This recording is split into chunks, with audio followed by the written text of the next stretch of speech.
오늘 말씀을 가지고 내 아버지 집에 있어야 될 줄을 이란 제목으로 말씀의 은혜를 좀 나누기를 원합니다. 저희가 지난주에 나눠드렸던 주보의 본문을 보면 2장에 있는 쭉 내용이죠. 그 본문의 내용이 예수님이 태어나신 탄생의 이야기와 예수님의 어린 시절이 담겨 있습니다.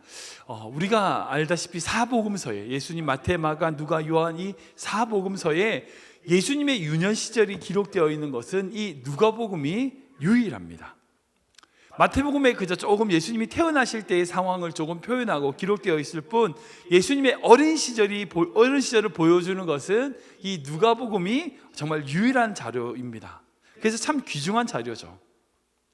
특별히 그래서 지난주에 나눠드렸던 말씀 중에서 예수님이 태어나실 때에 목격했던 그 목자들의 증언들, 그리고 여선지자 안나의 예언, 그리고 성령의 사람 시몬의 예언, 그리고 이후에 등장하는 이 12살 때 예수님이 있었던 이 일화, 이 모든 것들이 예수님이 어렸을 때의 어떤 모습이었는지를 우리에게 보여준다는 거죠. 그래서 제가 이 지난주의 본문을 크게 저는 세 개의 문단으로 나누었습니다. 자세히 읽기 위해서, 체계적 읽기 위해서 세 개 문단으로 나눴습니다. 첫 번째는 예수님이 할례를 받으시는 예수님의 이야기가 있다면, 두 번째는 그 예수님에 대한 두 가지 예언, 그 안나와 시몬의 예언이 있고, 마지막으로 오늘 방금 읽었던 예수님의 12살 때 유년기 때 있었던 이야기라고 세 문단으로 구분할 수 있을 겁니다. 아무튼 방금 읽었던 이 본문, 예수님이 어렸을 때 있었던 이 에피소드와 같은 유년기 시절의 이야기를 우리에게 들려주시는데, 여기에 귀한 은혜의 생명의 말씀, 생명의 의미가 들어있다라고 생각이 듭니다. 6월절에 예수님께서 예루살렘에 왔다가 어린 예수님을 잊어버린 요셉과 마리아의 다급한 마음과 반대로 오히려 느긋하게 성전에서 랍비들과 그 선생들과 대화를 나누고 있는 어린 예수님의 차분함이 대조를 이루는 그런 이야기다라고 할 수 있다는 거죠. 혹시 여러분들 어렸을 때, 여러분들 혹시 여러분들의 아이를 잃어버린 경험이 있으십니까? 저희 가정에는 좀 그런 경험이 영진이 있었나 보네요. 네. 그런 가정들이 한 번씩 있죠. 저희 가정은 그런 경험이 없어요. 근데 반대로 저희 아이들이 저희를 잃어버린 적이 있습니다. 성경이와 대규가 성경이가 6살 때쯤 되고 대규가 4살 때였어요. 성경이 유치원 다니고 대규가 어린이집 다닐 때인데, 그 당시 저희가 종로 육가의 대학로 근처에서 살았거든요. 하루는 아이들과 함께 저희가 대학로를 걸어가고 있었어요. 그 가로수길을 걸어가고 있었어요. 방송통신대학 앞에 캠퍼스 앞에 있는 큰 도로였습니다. 그래서 인도가 되게 넓고 안전하게 공원처럼 뛸 수 있는 그런 도로였어요. 그래서 공원처럼 만들다 보니까 중간중간에 거기에 이제 벤치, 사람들이 앉을 수 있는 그런 돌 벤치가 있는 그런 길이었어요. 그래서 이제 성경이 대규랑 먼저 앞에 가면서 장난을 치는데 어떻게 하냐면, 먼저 자기들끼리 벤치에 먼저 자기 올라가는 놀이를 하는 거예요. 두 아이가 서로 많은 벤치에 다른 벤치에 먼저 올라가는 놀이를 막 자기들끼리 정신없이 막 하는 거예요. 그래서 제가 장난기가 발동해서 저희 사모한테 숨어 해가지고 나무 뒤에 딱 숨어가지고 어떻게 하나 본 적이 있었어요. 한 10분 정도 정신없이 성경이랑 대규랑 막 놀더니 어느 순간 성경이가 엄마 아빠가 보이지 않는다는 걸 깨달은 거예요. 갑자기 긴장된 표정을 듣더니 막 울기 시작하는 거예요. 옆에서 대규는 뭣도 모르고 있다가 누나 손잡고 같이 울어요. 나무 뒤에서 숨어서 이 성경이와 대규가 우는 모습을 보고 얼마나 귀여웠는지 모릅니다. 나중에 제가 이런 이야기를 어떤 분에게 했더니, 그럼 정말 하면 안 되는 거라고, 그거 진짜 그런 되게 혼났던 적이 있어요. 보는 부모는 재밌지만 그 아이는 얼마나 큰 충격을 받았겠느냐, 그럼 절대 안 된다는 얘기를 제가 반성했던 적이 있었습니다.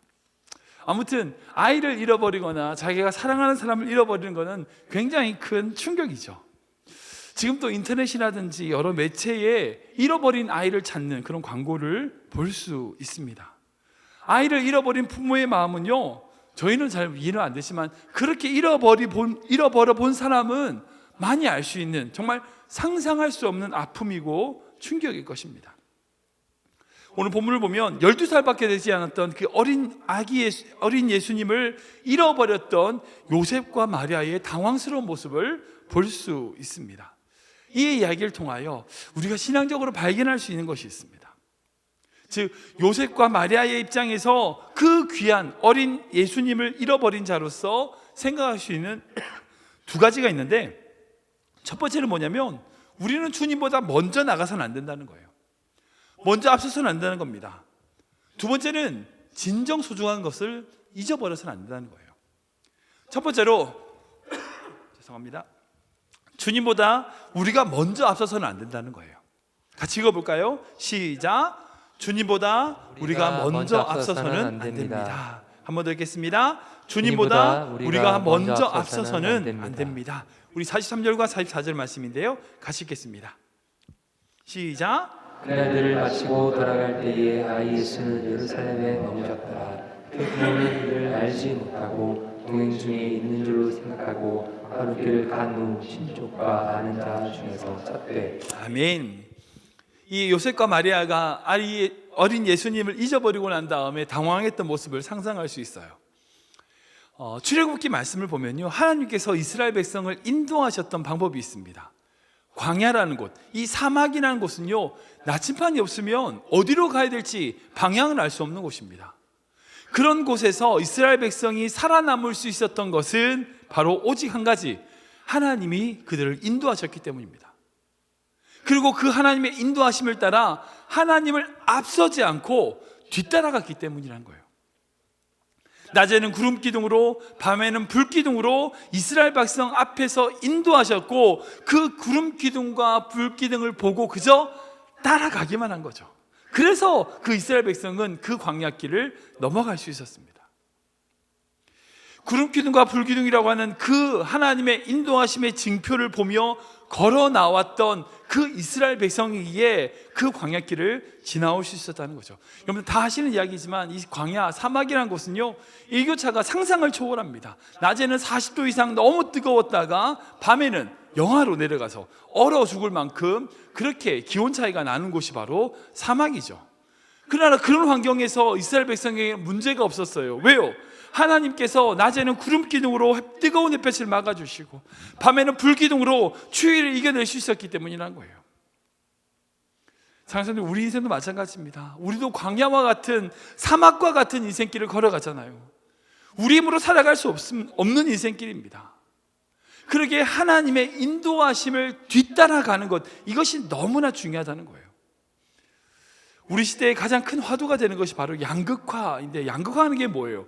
부자는 더 부자가 되고 가난한 사람들은 더 가난하게 되는 현상, 즉 기득권을 가진 자들이 자신의 기득권으로 더 많은 것을 가지려는 그 현상을 양극화라고 이야기합니다.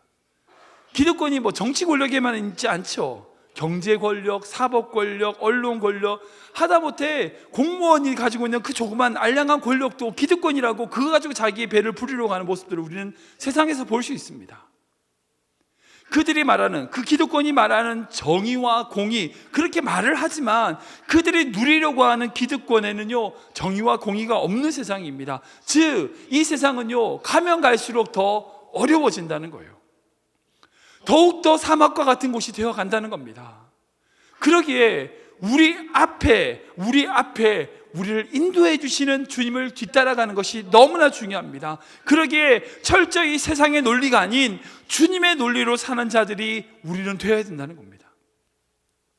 사랑하는 여러분, 우리는 주님보다 먼저 앞서서는 안 됩니다.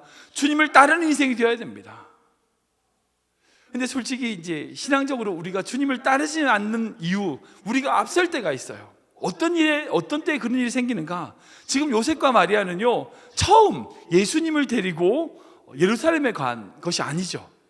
말씀을 보면 관례대로, 늘 하던 대로 자신의 고향으로 되돌아가는 것을 볼 수 있습니다. 생각해 보세요. 요셉과 마리아가 처음 예수님을 데리고 예루살렘으로 왔는데 그 예수님을 두고 갔을까요? 그러지 않았겠죠. 처음에는 안 그랬을 겁니다.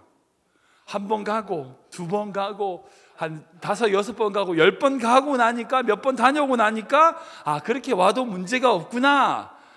그러니까 하루길이나 온 위에 어린 예수님이 없다는 걸 깨닫게 되었다는 거죠.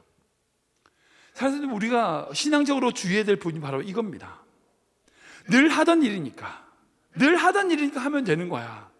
그런 관례대로 하다가 다른 생각 없이 하다가 결국 나중에는 중요한 핵심을 빼먹어 버리는 경우가 생기게 되더라는 거죠. 우리 신앙에 그런 모습이 있다는 겁니다. 매주 드리는 예배, 늘상 드리는 헌금, 어느 정도 섬기는 봉사, 늘 하던 행사, 여러분 그 가운데 우리가 주님이 계시는지 스스로 점검해야 된다는 거예요. 그렇게 늘 하던 대로 하다가 보니까 주님보다 내 생각과 내 판단을 앞서는 것은 아닌지 우리 스스로 잘 날마다의 삶 속에서 점검해야 된다는 겁니다. 여호수아 9장을 보면요, 여호수아가 했던 제일 큰 실수 중에 하나가 이거 있습니다. 바로 우리 기브온과 화친을 맺은 건데요, 우리 말씀 읽어볼까요? 같이 읽겠습니다. 시작. 우리가 그들의 양식을 취하고는 어떻게 할지를 여호와께 묻지 아니하고 여호수아가 곧 그들과 화친하여 그들을 살리라 조합을 맺고 종족장들이 그들에게 맹세하였더라. 아멘. 하나님의 능력으로요 범람하는 요단강을 건넜어요. 돌기만 함으로 여리고를 무너뜨렸습니다. 아간의 죄로 한 번을 실수하긴 했지만 어쨌든 아이 성을 하나님께서 허락하셔서 정복했습니다. 그렇게 승승장구하고 있던 여호수아가 자신 앞에 찾아와서 살려달라고, 멀리 살고 있으니까 그저 살려만 달라고 화친을 맺자고 하는 그 목숨을 구걸하는 기브온 족속과 화친을 맺는 실수를 범하게 됩니다. 중요한 건 뭐예요? 화친을 맺는 게 아니에요. 화친을 맺었냐 맺지 않았냐가 중요한 게 아닙니다. 뭐가 문제예요? 하나님께 묻지 않고 했다는 거예요. 하나님께 묻지 않고 한 건요 다 모든 것이 문제입니다. 하나님께 물어서 한 모든 것은 다 유익이 되는 겁니다. 우리는 우리의 생각과 우리의 판단으로 가는 것이 아니라 하나님께 묻는 것이 먼저가 되어야 되는 겁니다. 어떤 일을 했냐 안 했냐, 그것이 어떤 결과냐, 그게 중요한 게 아닙니다. 내가 기도했으면 되는 겁니다. 하나님께 물었으면 되는 겁니다. 말씀으로 인도하심 받았으면 되는 겁니다. 우리의 선택은요 그 결과가 아니라 그 결과 이전에 하나님께 내가 그것을 물었는지 묻지 않았는지의 질문인 겁니다. 요셉과 마리아는 지금 이 어린 예수님을 예루살렘에 두고 혼자 돌아가고 있었어요. 그의 생각과 판단은요 당연히 예수님은 친족과 함께 가고 있을 거라고 생각했을 겁니다. 왜? 늘상 하던 거니까. 중요한 것은요, 그러나 중요한 것은 우리의 그런 생각과 판단과 계획보다 지금 내 옆에 계시는 그 나를 인도하시는 주님의 생각과 판단이 있냐는 겁니다. 이걸 잊어버리면 안 되는 겁니다. 그리고 어떻게 됩니까? 결국 요셉과 마리아는 다시 갔던 길을 되돌아와서 예수님과 함께 다시 출발하게 되죠. 사실 또 보면 이 말씀 묵상하면서 제가 생각했어요. 또 이게 은혜입니다. 그만큼 가버려서 이제 다시는 예수님과 동행할 수 없어, 이게 아니라 다시 원자리로 돌아오면 주님께서 그곳에서 다시 출발하게 하신다는 거죠. 이제는 다시 예수님과 동행할 수 없는 것으로 끝이 아니라 그렇지 않습니다. 이게 은혜입니다. 다시 돌아와, 간 만큼 다시 돌아와 예수님과 함께 출발할 수 있는 거죠. 근데 문제는 뭐예요? 간 만큼 돌아와야 된다는 겁니다. 어찌 보면 이게 신앙의 법칙이죠. 우리가 자녀들을 양육할 때도 이런 얘기를 하잖아요. 부모들이 자녀들에게 이런 여러 가지를 훈계합니다. 자녀들에게 내가 해봤는데 야 이게 공부해야 된다, 이러면 안 된다, 인생 그렇게 살면 안 된다, 예를 들면 뭐 그렇게 하다가 네가 다시 후회해서 네가 또 돌아오게 된다, 뭐 얘기하죠. 근데 자녀들 말 듣습니까? 안 듣죠. 가봐. 또 결국은 가보고 나서 다시 돌아와서 아버님 말씀 맞을 거야, 부모님 말씀 맞구나. 사실 우리도 그랬잖아요. 아닙니까? 정말 그런가요? 부모 입장에서는 자기가 그렇게 한 게 아까워서 충고를 하죠. 야, 그거 갔다 오면 네가 간 만큼 되돌아와야 되는 거야, 너의 시간이 허비되는 거야 라고 말해주지만 결국 우리 아이들 또한 갔다 오게 돼 있죠. 우리가 그랬던 것처럼. 중요한 건 기도로 기다리면 되는 것 같습니다. 사실은 중요한 건 그거예요. 우리가 주님 없이 간 것만큼은요 다시 되돌아올 만큼이에요. 우리가 주님 없이 성공한 것은요 그 모든 것조차 다시 되돌아온 만큼이에요. 우리가 얼만큼 많이 나갔느냐가 중요한 게 아니라 주님과 함께 가는 것이 중요한 겁니다. 주님의 뒤를 따라가는 것이 중요한 겁니다. 주님 없이 많이 가본들 다시 되돌아올 길이라는 거예요. 우리 교회의 모든 성도님들이 정말 주님보다 앞서지 않고 주님의 뒤를 따라 승리하는 삶 되시길 주님의 이름으로 축원합니다. 두 두 번째로 이 어린 예수님을 두고 떠난 이 요셉과 마리아의 모습을 통해 느낄 수 있는 것은 뭐냐면 진정 소중한 것을 잊어버리면 안 된다는 겁니다. 같이 읽어보겠습니다. 시작. 진정 소중한 것을 잊어버리면 안 됩니다. 한 번 더 읽겠습니다. 진정 소중한 것을 잊어버리면 안 됩니다. 우리 49절 말씀 읽겠습니다. 시작. 예수께서 이르시되 어찌하여 나를 찾으셨나이까 내가 내 아버지 집에 있어야 될 줄을 알지 못하셨나이까 하시니 그 부모가 그가 하신 말씀을 깨닫지 못하더라. 아멘. 19세기 초에 활동했던 샤미소라고 하는 작가의 그림자를 판 사나이라는 소설이 있습니다. 이 짧은 소설인데 되게 유명한 소설이에요. 그리고 이 유명한 소설이 나중에는 뮤지컬로도 만들어지고 연극으로도 만들어지고 그런 작품입니다. 제가 짧게 말씀을 좀 이야기를 좀 드리자면 슐레밀이라고 하는 주인공이 있습니다. 이 사람이 어떤 낯선 남자에게 자기의 그림자를 팔게 돼요.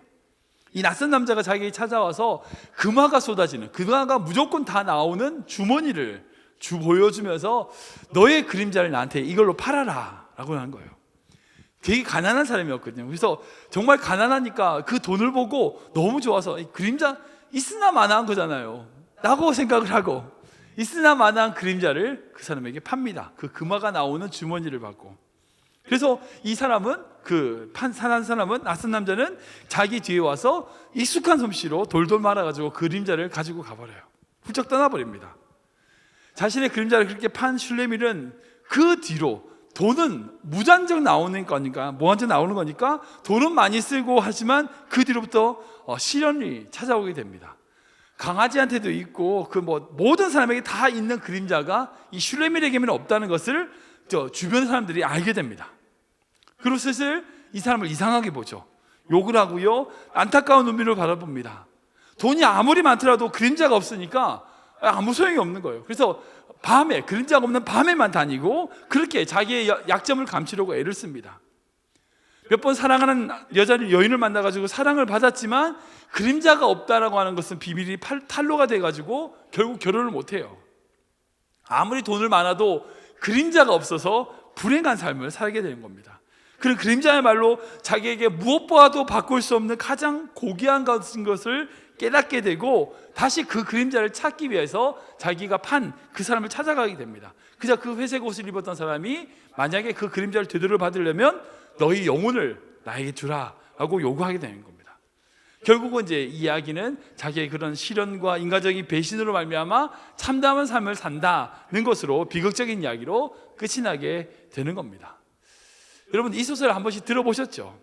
이 소설 안에는요 많은 의미가 담겨 있습니다. 그림자를 팔아버렸다, 그림자가 없다, 이게 무슨 뜻일까요? 이 소설은요 그 당시 19세기에 일어났던 산업혁명이 가져온 배금주의, 물질 만능주의를 비꼬는 이야기입니다. 그 물질 만능주의를 경중하는 작품입니다. 지금도 마찬가지지만요 그 당시도 그랬어요. 돈이면 다 된다, 돈이면 다 된다. 물질에 사로잡혀가지고 정말 자기에게 있어야 될 귀한 것을 잊어버리는 그런 세대를 비꼬는 작품이란 거예요. 즉 사람에게는요 물질보다 더 소중한 것이 있다는 거예요.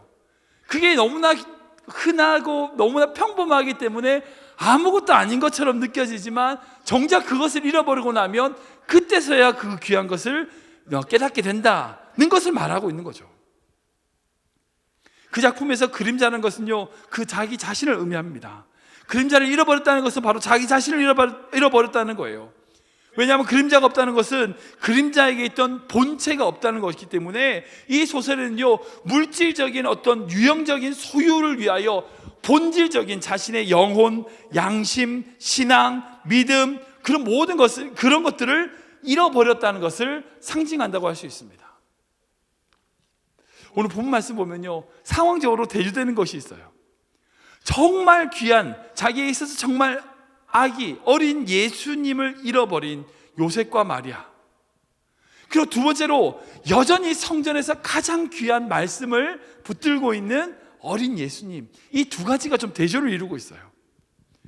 여러분 생각해 보세요. 요셉과 마리아가 왜 예수님을 두고 그냥 갔을까요?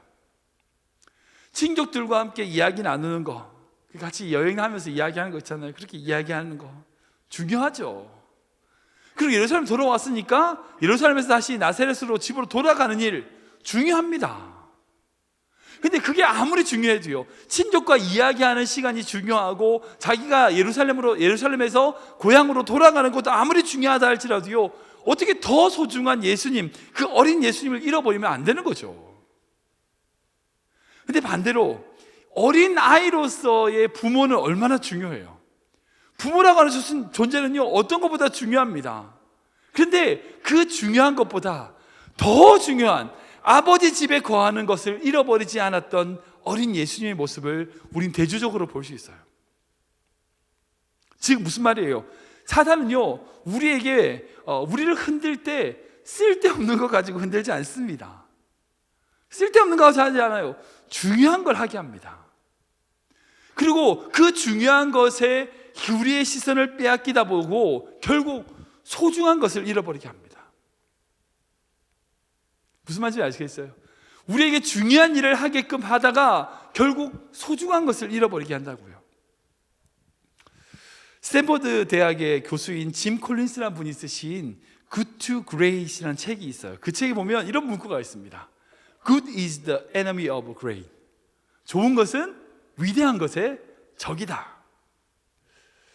진짜 맞는 말이에요. 이걸 신앙적으로 되짚어보면요, 세상에 아무리 좋은 것들이 있다 할지라도요, 우리에게 좋은 것보다 더 위대한 일이 있다는 거예요. 우리가 좋은 일을 하다가 위대한 일을 놓칠 수 있다는 겁니다. 사랑하는 여러분, 우리는 좋은 일을 하려고 이 땅에 온 게 아니에요. 위대한 일에 부르심을 받은 자들입니다.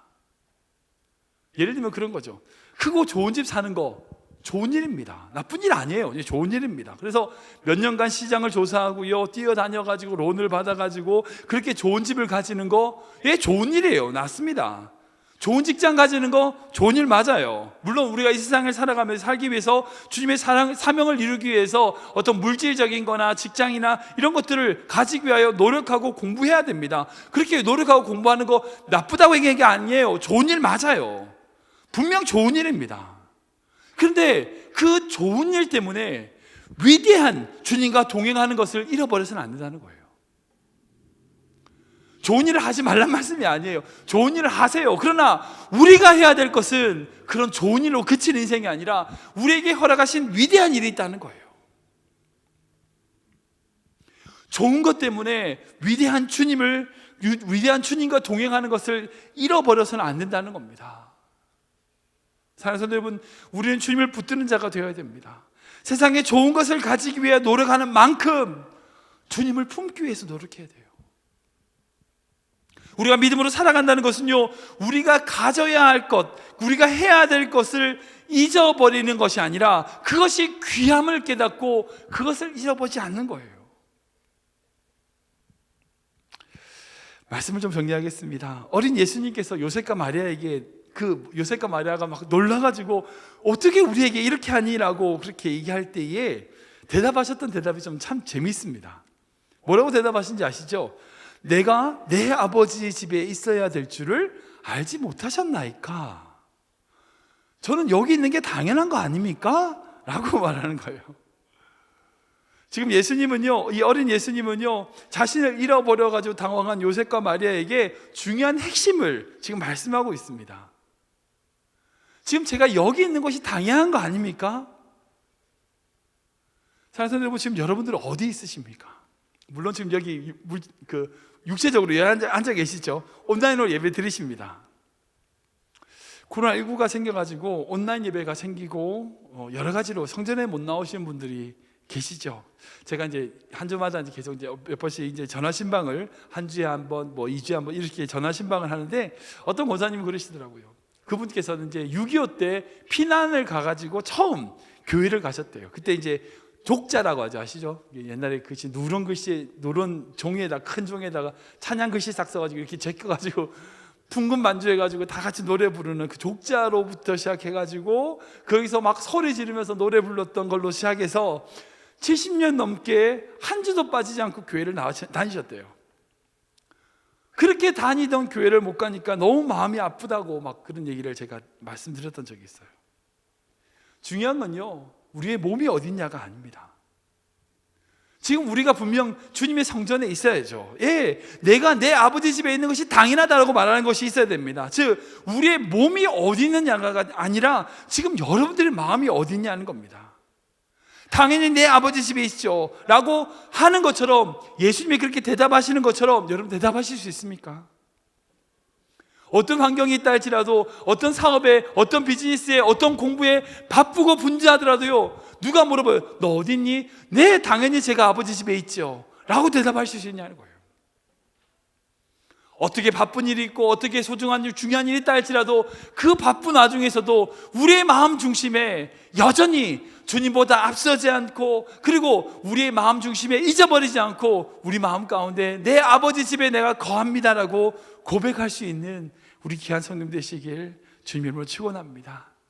그런 믿음으로 나갈 때에 우리의 삶 가운데 날마다 동행하시는, 우리의 삶을 인도하시는 그 주님과 함께 할 줄 믿습니다. 사랑의 주님, 어린 예수님께서 내 아버지 집에 있음이 당연하다 하신 것처럼 우리 또한 아버지 집에 항상 거하는 그런 인생 되게 하여 주시옵소서. 그런 인생이 되기를 기도합니다. 그러기 위하여 날마다 주님의 뜻과 말씀을 따르는 인생 되게 하시고, 주님보다 앞서 나가지 않게 하시고, 또한 우리가 지켜야 할 가장 소중한 것이 무엇인지를 발견하게 하셔서 가장 소중한 것을 지킴으로 주님과 동행하는 그런 삶 되게 하여 주시옵소서. 특별히 우리 귀한 자녀들, 그들의 삶을 붙들어 주셔서 주님과 동행하게 하시고, 어리석게 주님 없이 멀리 가지 않게 하셔서 멀리 간 만큼 되돌아오는 시행착오를 겪지 않게 하시고, 정말 주님과 동행함으로 날마다 가장 소중한 것을 지켜나가는 우리 자녀들 되게 하여 주시옵소서. 우리 교회 또한 그런 교회 되게 하여 주시옵소서. 감사하며 예수님의 이름으로 기도하옵나이다. 아멘.